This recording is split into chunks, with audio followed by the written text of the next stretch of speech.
sebapa, saudara lelaki sebapa dan saudara perempuan sebapa. Untuk kaedah pembahagian, suami akan mendapat 1/2 kerana tiada anak keturunan. SPIB akan mendapat 1/2 kerana seorang dan tiada SLIB. SLB dan SPB tidak mendapat apa-apa kerana telah dihabiskan oleh waris ashabul furud. Seterusnya, bagi situasi yang kedua ialah situasi di mana seorang lelaki meninggal dunia dan meninggalkan isteri, ibu, bapa, 2 orang anak lelaki dan juga seorang anak perempuan. Untuk pembahagian harta, isteri akan mendapat 1/8 bahagian kerana mempunyai anak, ibu pula akan mendapat 1/6 kerana mempunyai anak atau cucu daripada anak lelaki, manakala bapa pula akan mendapat 1/6 kerana mempunyai anak lelaki atau cucu lelaki daripada anak lelaki.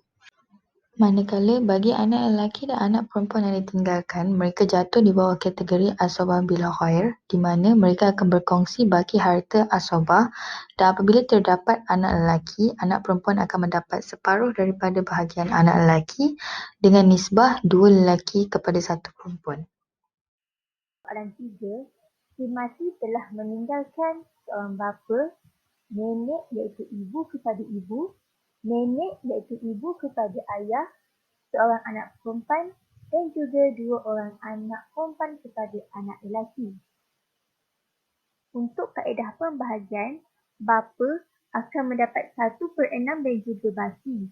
Hal ini kerana si mati mempunyai anak perempuan. Manakala nenek iaitu ibu kepada ibu akan mendapat 1/6 kerana si mati tiada ibu. Manakala nenek iaitu ibu kepada ayah akan mahjub kerana beliau telah dihijab oleh bapa. Untuk anak perempuan pula akan mendapat 1/2 daripada harta kerana tinggal seorang anak perempuan sahaja setelah kematian si mati dan tiada anak lelaki. Bagi kedua-dua anak perempuan kepada anak lelaki, mereka akan berkongsi 1/6 daripada harta kerana mereka mewarisi bersama seorang anak perempuan dan juga tiada anak lelaki kepada anak lelaki. Berikut merupakan waris yang berhak mewarisi harta pusaka si mati berserta bahagian mereka. Pertama sekali, kita perlu tentukan asal masalah bagi kes pembagian harta pusaka ini. Nilai asal masalah bagi kes ini ialah 6. 6 merupakan nilai gandaan sepunya terkecil antara sifir 2 dan sifir 6. Setelah mengetahui asal masalah kes ini, kita dapat menentukan saham setiap waris. Saham bagi bapa ialah 1 dan asobah, bagi nenek pula 1, bagi anak perempuan ialah 3, bagi kedua-dua anak perempuan kepada anak lelaki, apal ialah 1.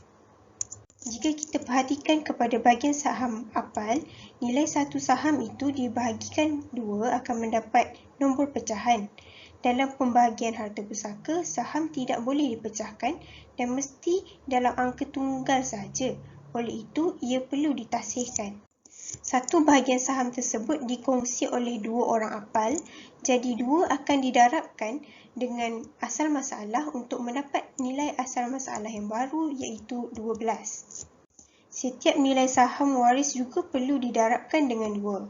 Jadi nilai saham baru bagi bapa ialah 2 dan asobah, bagi nenek ialah 2, bagi anak perempuan ialah 6, manakala bagi apal pula ialah 2.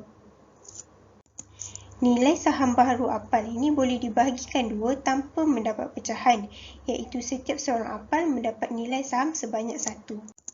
Jumlah saham akhir adalah sama seperti nilai asal masalah baharu yang telah ditasihkan iaitu 12.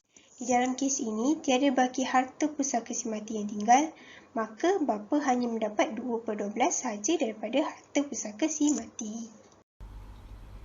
Untuk mencari nilai bagi satu saham, harta peninggalan si mati bernilai RM600,000 perlu dibahagikan dengan asal masalah iaitu 12.